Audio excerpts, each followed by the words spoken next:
Joe Biden is a very nasty, stupid, and egomaniacal man. He's been this way his entire life. He's lied through his entire life, whether it's college or law school. He cheated on a law school exam. He lied about getting scholarships to law school, how many majors he had in law school. He lied about what part of the class he graduated in. He said the top third. It was actually near the bottom of the class. He is a man with a massive ego and a very low IQ, so it's very difficult for those two to actually fuse together. But he found that in politics it could work. You could be very evil and very stupid, and yet very powerful. And this has carried him through most of his life. Early in his career, he worked very closely with several segregationists from Mississippi, John Stennis and James Eastland. He was taken under the wing by another former Klansman from West Virginia, Robert Byrd. He has said many things over the course of his career, particularly earlier in his career, that are blatantly racist, even if you opposed busing. And many people did, black and white, and you can understand it. You don't want your kids bused 20 miles away and so forth. But the things that he said were just way over the top about a racial jungle, and he didn't want his kids going to a racial jungle, and he said so many other things, and he wrote letters that were very laudatory of these segregationist senators, and somehow he gets a pass on all these things. So he was in bed with the Jim Crow faction of the Democrat Party early in his career. So now to hear this man use Jim Crow against Republicans or against individuals with whom he disagrees, who are trying to shore up their election systems, having absolutely nothing to do with minorities. The exploitation, the propaganda, the demagoguery, the likes of which we have never seen in this country before, is par for Joe Biden's course. Joe Biden doesn't give a crap about this country. Joe Biden has always been about Joe Biden and his career. This time around was his third effort to be president of the United States. In the past, because we had a better press, not a great press, but a better press, they held his feet to the fire. So when he was stealing words and speeches from Neil Kinnock, the former head of the British Labour Party, or when he was actually lifting words and arguments and phrases from Robert Kennedy's speeches, they called him on it. When he was cheating and lying about who he was and law school and everything else, they called him on it. And it ruined his chance in 1988 to be a contender at all. Then, of course, he tried again when Obama and Hillary Clinton were running, and he got nowhere. So this time he sneaks in the Democrat Party primary. And he is advancing an extraordinarily radical agenda, and he's advancing it with an iron fist as an autocrat. And he's going to create grave danger for this country, and he's creating grave, attacks on this country from within. And I want to point this out. One of the issues they keep talking about is voter identification. That somehow voter identification is very difficult for black people. It's very difficult for black people to get driver's licenses or utility bills, or to have or get the last 4 digits of their social security numbers. I have been saying on radio, I've been saying in every broadcast platform I can, that this is a racist viewpoint. It is a horrible stereotype that they're projecting onto black people and other minorities in this country.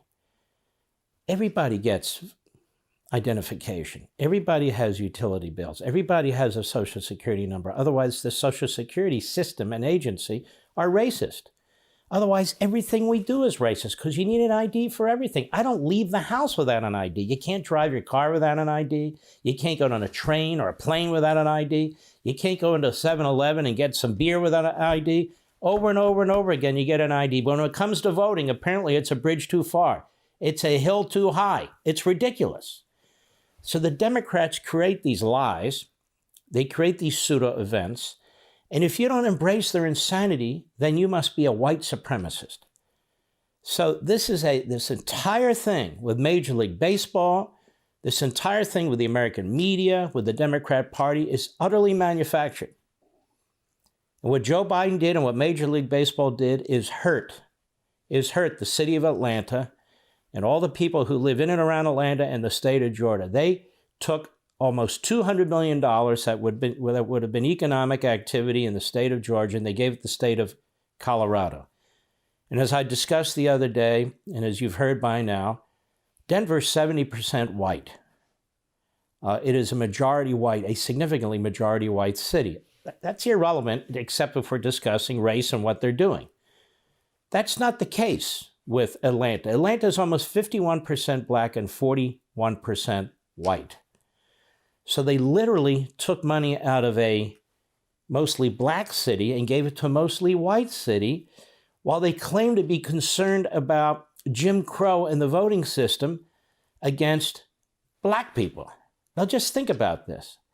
The former commissioner of the NFL, by the way, has written an op-ed in the Wall Street Journal and has condemned what his successor did, the politicizing of Major League Baseball. He thinks it's an outrage. He thinks it's awful. Because Major League Baseball now, like the NBA and football, and like the media, are now at war not against racism, but against the Republican Party. They've thrown in with the Democrat Party and the radicals in the Democrat Party. That's what they've done. Ami Horowitz is a video journalist. He is a brave young man. He's very sharp. He does what journalists used to do, and James O'Keefe does it, and a handful of others. They go where the activity is. They go where the action is. They go where the news is, and they report. They report.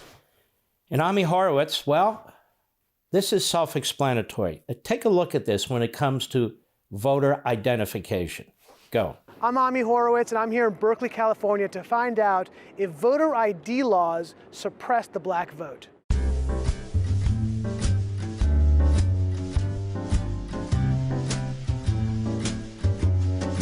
you have an opinion on voter ID laws? Yeah, they're usually pretty racist and they're bad. I think voter ID laws are a way to perpetuate racism. Would you go as far as say those laws are racist? For sure.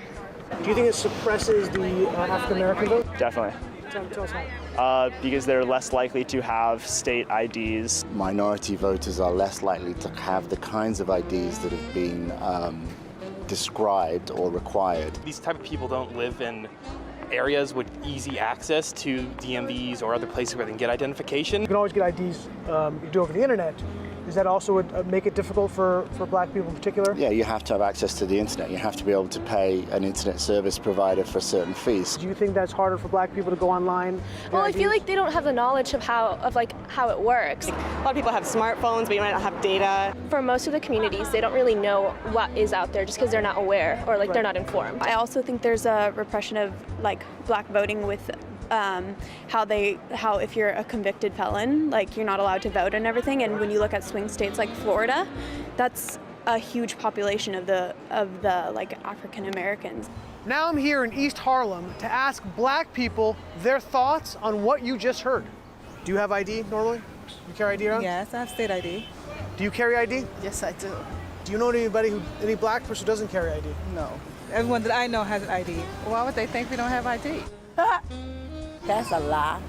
Why would they say that? Do you have ID? Yes. Because I have my ID and my friends have their ID, so we know what we need to carry around. Everybody that I know have ID. That's one of the things you need to walk around with New York with, ID. Do you know any black adult who does not have ID? No, I don't. Is it a weird thing to even say that? Yes, it is. What is this, some type of trick candy camera? I know, right? That's the only thing I brought with me. Those are legit IDs. I heard a lot also that black people can't figure out how to get to the DMV. Really? What does that say to you? I know it's that. It's on 25th Street. Do you know where the DMV is around you? It's on 125th Street and 3rd Avenue, I believe. You know how to get there? Yeah. Would you have a problem getting there if you had to get there? No. I know these sound like silly questions. You know how to get to the DMV? Of course. You know where it is? Yes. You can get there? Uh-huh. No problem. No problem. Just checking. Okay. And I also heard a lot that black people, especially poor black people, have no access to the internet, can't figure out how to use the internet. That's just stupidity, honestly. Everybody has access to the internet. Even a little kid could figure out how to work the internet. I had access to the internet for years. You know how to use it properly, right? Exactly. I do it at work. So, of course, I know how to use it. My kids know how to use it. They all have iPads, iPods, whatever. Your phone has data? You can access the internet Unlimited. Unlimited data. I use my phone as a hotspot. What does that say to you for the people who have this perception of black people? They're pretty much ignorant. That's why my thought process was. I just think that's ignorant. Ignorant. Ignorant. That's the word I'm Very, hearing very a lot. Ignorant. Very, very ignorant. Does it sound racist for somebody to say that? I think it is a little racist because, you know, you're putting people in a category and you have no idea what you're talking about. Maybe a little bit of racist in it, but like I said, I think it's more stupidity and ignorance. You're judging somebody, like, but you're judging them because they black, saying that they don't got it. What people are they talking to? Who are these people talking to? Do you have a problem that if you go to vote and they say, "Can we please see your ID to make sure you are who you say you are"? Are you cool? Love showing my ID. You got no problem with that? Nope.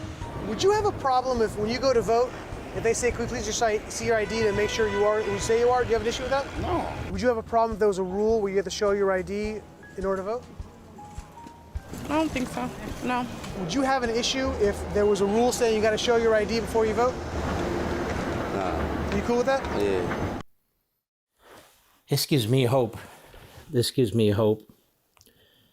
And this is what I keep talking about over and over again. It's the Democrat Party that stereotypes minorities. It's the Democrat Party that really puts down minorities. The idea that minorities and blacks in particular aren't smart enough, quote unquote, to get IDs, to go to the DMV, to vote, and all the rest. These are canards. These are vicious, horrific canards that left-wing racists and bigots who wish to divide this country and advance their own Marxist agenda keep feeding the American people. And as I've said several times, when you listen to LeBron James or Steph Curry and these other folks, they have no connection with people like you're seeing here. No connection whatsoever. LeBron James and others may be of the same race, but they live over here. They don't live over here. You know, there's a lot of differences between people in the same race. Marxism has you believe that we're all in the same class. All right, you're whites and you're rich and you're poor and you're black and so that's it. So you're identified by a group based on physical characteristics or economic characteristics, but we're not. We have attachments to groups, whether it's race or ethnicity or religion or whatever it is. You know, we have Columbus Day for Italians, we have St. Patrick's Day, we have whatever the day is, which is perfectly fine. But in the end, we are Americans. We're red-blooded Americans. And the notion that people are having difficulty in getting IDs, even in Georgia and other states where they say, we will give you an ID, we will send you an ID, is so idiotic. And that black people are incapable of using the internet or even knowing how to get data off their iPhones. Again, it is so outrageous. And yet this is exactly what you heard from these left-wing white liberals at Berkeley. For all this and much more, sign up for Levin TV.